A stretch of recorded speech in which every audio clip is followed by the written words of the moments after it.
Welcome to BKC's Health Beat, the show that takes the pulse of our country's healthcare system. I'm Mia Malan. We are well into our 7th administration. I will be faithful to the Republic of South Africa and will obey, respect and uphold the Constitution and all other law of the Republic. And the job of Health Minister belongs to a career civil servant whose task it is to roll out the National Health Insurance intended to transform South African healthcare. Can Aaron Motsoaledi keep some staggering promises from the ANC about fixing our country's divided and unequal health system? Dr. Motsoaledi, thanks very much for making the time to join us today. Thank you, Mia. You've been Health Minister for 3 months. What have you done? I came into the department when already a debate was raging, so it was in a way a baptism of fire about the national health insurance and the court cases already. I have to sit and study them, see that, what type of lawyers were getting, brief them, get all the information and put it together. This time around, your second time around as Health Minister, it's a little bit different from the first time because you're operating within a government of national unity. Do you think the NHI is going to be your biggest challenge within the GNU? Not only within the GNU, the issue of universal health coverage, or which we call NHI in South Africa, and globally is called universal health coverage, is a challenge to any country. Many people, and you've heard that criticism many times, say you should first fix the public health system before you implement the NHI. Any human being who stand up and say, please fix the healthcare system before NHI, he's either is a joke or is extremely ignorant or is so greedy that he wants to put something as an obstacle that he knows won't easily be removed. Let's watch a story that shows the typical struggle that many have in the current healthcare system.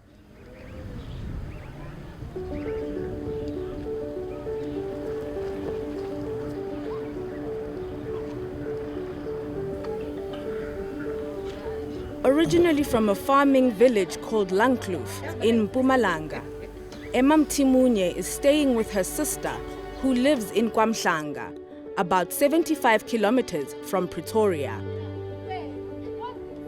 Emma is here because she needs to be closer to Kalafong, a tertiary public hospital with specialized care. She was diagnosed with cancer 20 years ago. 2005, eers gevoel. Ek was nie reg hier op 'n binnekant by die maag nie. At the time, Emma's local clinic referred her to Kalafong Hospital.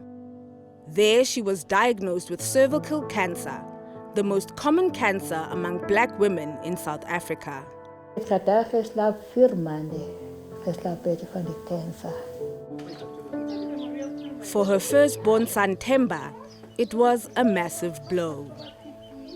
Kona ukugula kwamama kwangizwisa ubuhlungu kakhulu ngoba le time agula bengingimi ngedwa nje obhekelele sonke lesimo, ngiyaphansi phezulu kungekho umuntu osebenzako.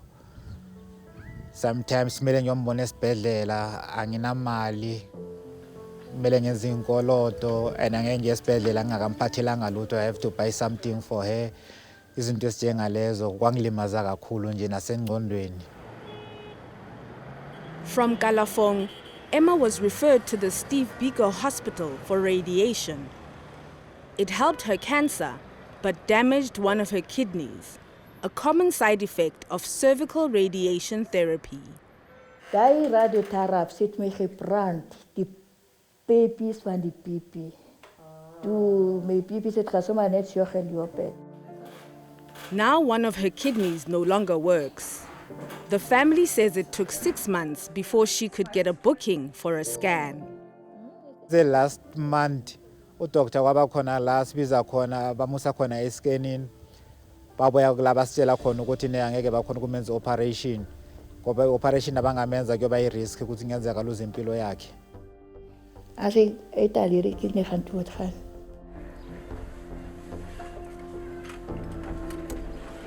Emma has to have a bag to drain the urine from her bladder.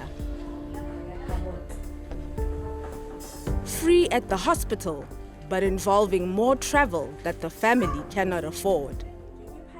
Om te gaan, die een keer ek 85 rand. Them is 85 rand. Zindle is 85 rand. Sometimes she goes all the way there and there are no bags. Pateke krayom ni ele se elit ni sakine. In early August, when Emma was too weak to collect bags, her niece Gugu forked out more transport money to fetch them from Kalafong for her. This time they had bags. The nurse suggested that Emma use a discharge letter she should have received after her scan to try to get bags closer to home. Let's hope ukuthi ngale kwamhlanga bazosenzisa yona izinto ukuthi zibe sharp. The Gauteng Health Department reiterated that they didn't have to collect the bags exclusively from Kalafong. Nonetheless, Emma's story is an example of a cumbersome and fragmented system that makes patients carry the cost of its financial problems.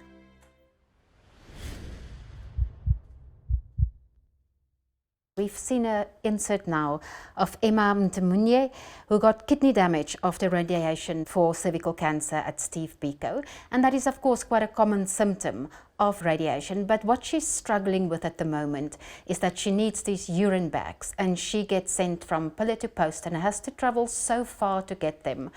Why can't she just get them from a primary healthcare clinic?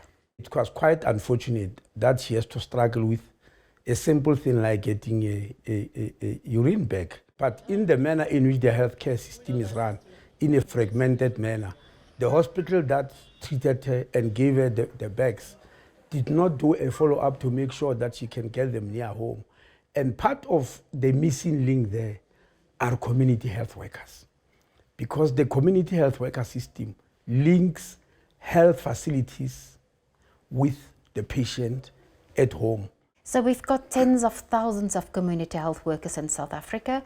Why did Emma not have one at her house? Our problem was that we already had thousands of community health workers who were not chosen through any criteria, but who were sort of volunteers.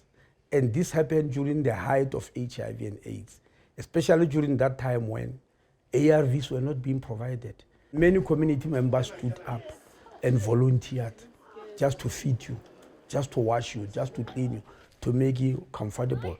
That was very noble work. But community health work, it must go beyond understanding certain symptoms and signs, understanding certain basics of medicine. And that's where we are at the moment. We have started training people, but the majority of those who are there have not gone through that type of training. I recall that ward-based system of community health workers were introduced many years ago, and the health department worked on training courses for community health workers so that they have standardized training. Why are we here? Money, Mia. You need a huge budget to do that. When you think about the health workforce, you want a nurse. That's what the community is expecting, by the way. You need a doctor. Obviously, the community health workers need to be guided by them. So you don't rush in and leave a hospital with no nurses and doctors, and rather go and hire community health workers. So where are we going to get the budget? Well, we'll have to try and work very hard to try to get the money. That's why, Mia, we are so determined that we need to have universal health coverage, because then you pool money together for the whole country, unlike now that huge amounts of money are pulled in for very few people, actually for only 14% of the population. And the woman we are showing there falls in the 86% of the population, where resources are very scarce. We're going to talk more about financing and the NHI later in the program, but there was another problem at Kalafong. Clearly they have a problem with keeping supplies in stock, because sometimes Emma travels there, she gets back, sometimes she doesn't. So how are we going to fix that? That's not money, right? That is having a better system. I've heard many people in the media talking about it's a simple problem of management. Managers don't fall from the sky. They are trained over many years. So what kind of person would need to manage the stock for things like a urine bag, and what can be done to fix that? How can we help Emma? We are putting together a system which controls stock, which is sort of an IT system, whereby people must see.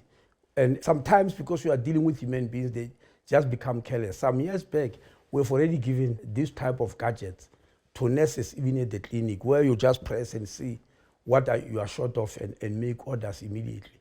Would it be fair to say that what Emma has experienced is a very common situation across our public health system? I'll say it does happen quite a lot, but it's going to be very difficult to say how common is it. Because you see, Mayor, when we check you people in the press, everybody will believe the South African system has actually collapsed. Actually, it was announced at some stage when I was in health that the whole healthcare system has collapsed. But when you look at the number of people that are being treated, and many of them successfully, that is not looked into. But that does not detract from the fact that there are people who go through hardships like Emma. We have got to work as a unit, not competing against each other, because if we do, things will not happen in this country. After the break, we asked Dr. Motsoaledi about the NHI and the anxiety it's causing.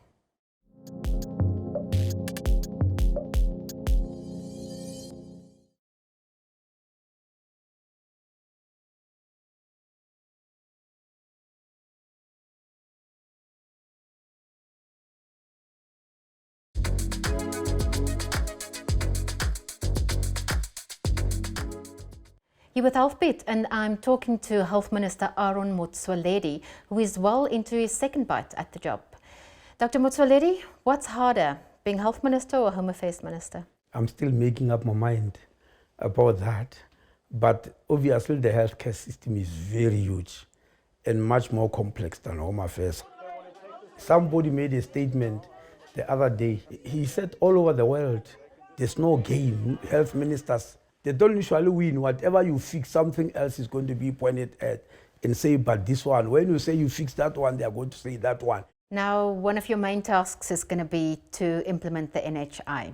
Absolutely. And you've kicked off with a roadshow. I believe it started off in KwaZulu-Natal with a meeting with doctors. But there's also already been criticism against this roadshow. Business has criticized and the DA has criticized, saying the roadshow is not consultation, that's just a roadshow.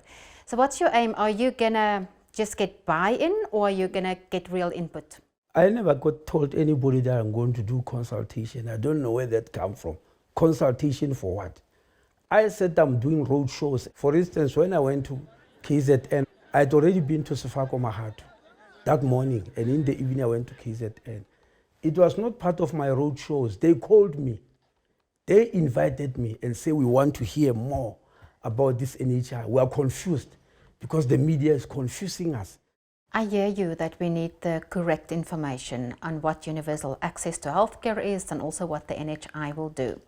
But within your government of national unity, the second largest party is the DA, and they love private medical aids. Their health policy is based on expanding access to medical aids, when the NHI plans to do it in a different way, by changing medical aids in their current form so that they don't provide the NHI services but only top-up services. How are you going to get the buy-in of the DA? Look, we went into the government of national unity knowing very well who we are going with. We knew, and nobody said people who go into government of national unity are alliance partners. They are not. We are not an alliance with DA. We just went into a government of national unity with them because the situation demanded it. We know the policies are market related, business related, and our policies, for instance, is on the mixed economy. We knew there will be such contradictions. We'll sit down with them and resolve them. If anybody believes because of this misunderstanding, then the government of national unity should collapse, that will be very unfortunate, but what can we do? That will have been their choice. I'm not going to sit with anybody who totally doesn't want any reform on healthcare system financing. That will be a complete waste of time because they've made up their mind. So I'm going to people who are willing, who want to understand, but who are willing to make proposals about improvement. So proposals about improvement, does that mean improving the NHI Act, or does it mean improving the health system in general? No, I don't want to preempt that. It's not me who said I don't want anything in this form. It's the people. I want to listen to them. When you say you don't want universal, you support universal health coverage, but in its form. In which form do you want it? I want to listen. Maybe I can learn something that I never knew about. So if there's something that a party who supports universal access to healthcare but has suggestions, for instance Section 33 about medical aids, would you be prepared to compromise in some way, or is it staying like that? Compromise where? Let it go. Where? What must go? If they NHI? say, if they say the NHI can be there, but they want medical aids, they want the right to a medical aid and to get NHI-like services from a medical aid, would you say that can change, or would it stay the same? What would that mean? You can't come to me and tell me that, no, I support this universal health coverage, but it must go. Because that's exactly what you'll be saying. Well, if there's a house which has been built and you say, I support this house, but I want the foundation to go, the roof and the walls will remain, don't you know that it's going to collapse? Do you think there's a chance that the GNU, that there would be a repeal of the Act or a request for that, or how do you think things will play out? Let's leave GNU out, Mia. I've been in government for ages now. I've never seen an act on earth that is never amended. I've never seen that. Even the Constitution itself has gone through amendments.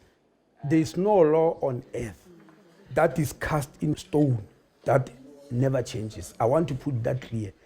And your colleagues, they will go and write and say, Minister is saying NHI is going to change. Simply because I'm making a statement, because I'm being honest. Just put a law here on the table which no human being can change. All the laws have changed. And you change them if you think it's necessary. You've mentioned the legal challenges at the beginning of our interview that you had to study through, and there, I think, about 6 of them that might go to court. How do you think that's going to play out? Is it a stressful factor for you? There are 2 court cases already. The dates have not yet been decided upon. The 2 cases are still going to go in. I've got cause to believe there are more, definitely. There's no way there are only going to be 2. There will be more. And we are busy preparing for that. We are busy sitting together, preparing for that, gathering as much information as we can get. We will put in front of a judge. If we are wrong, we'll accept it. We are part of a constitutional democracy. If other people are wrong, they also must accept it. Something you've received a lot of accolades for is when you were health minister the first time around, you really expanded our HIV treatment program. It became the largest one in the world. And if we look at the NHI, today we still have about 400 new infections each day, but the NHI says undocumented migrants can't get ARVs. Is that wise? What's the logic behind that?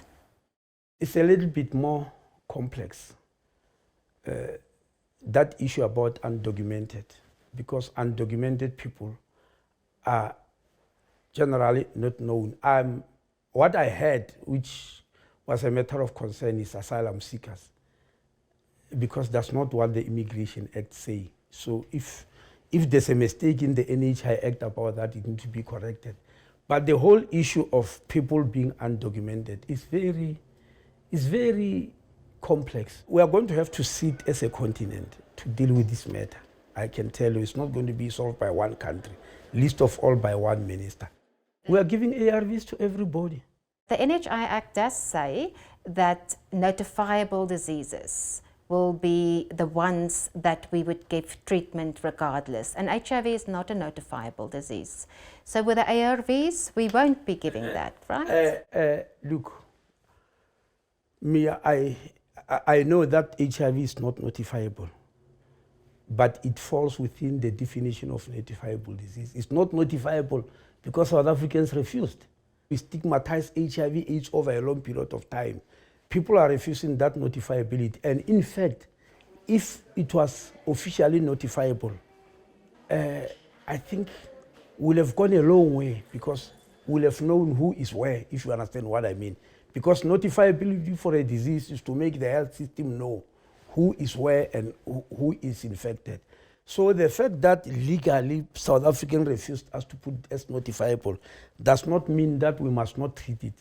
like a notifiable disease. And I'm sure when they said notifiability, they were not thinking they are excluding HIV, because we are treating everybody with HIV positive. But for NHI and ARVs, we will aim to treat everyone. Is that what you're saying? Because otherwise, I don't think we'll be able to defeat the disease. More from the Minister after the break.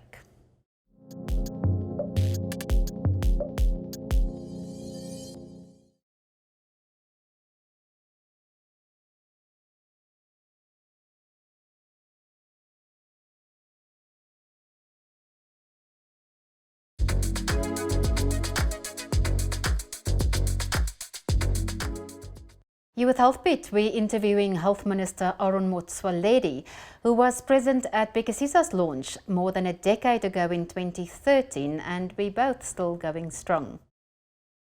Dr. Motsoaledi, the finances and the NHI, where is all the money going to come from? Mia, I've been asked that question many times, and I throw it back in a form of a question. Where is the money to run the present healthcare system coming from? Because it's a lot, believe you me, it's a lot. And there are not many countries that have got that amount of money. But we are running a healthcare system with it. So as far as I'm concerned, we don't need new money. It's only that it's mal-distributed. That's the problem. NHI is a redistribution of resources that already are there. NHI is that mechanism where you pull funds for everybody. You don't pull funds for the selected few who are rich with heavy subsidies. Because people will tell me, those who will be listening will tell me, this minister is mad, that's private money. How private is it? This government, which is struggling to build hospitals and clinics in rural areas, is subsidizing private healthcare for 100 billion rand every year. 70% is subsidies to medical aids directly from Treasury into the pockets of those who are working for the state, who are on medical aid.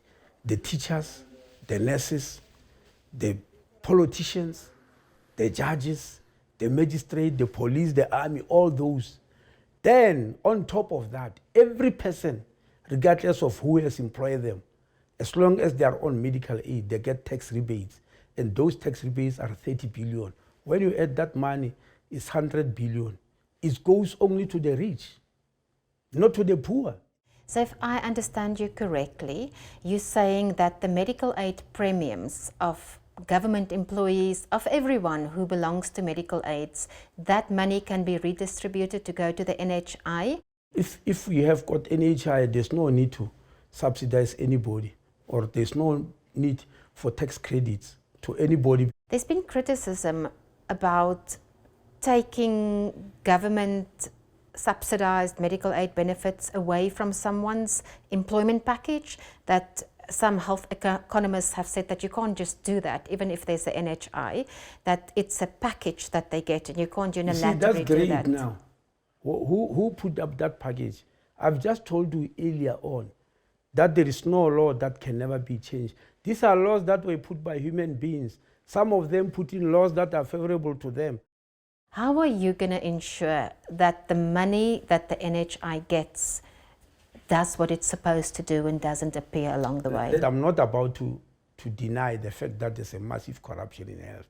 That's why together with SIU, we have launched the anti-corruption unit. These are the things that we can't live with in this country. Because the issue of corruption is a sort of a political culture which people cultivate and society accept.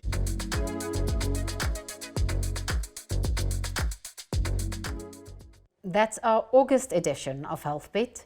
Stay well and check out our stories on bekasisa.org.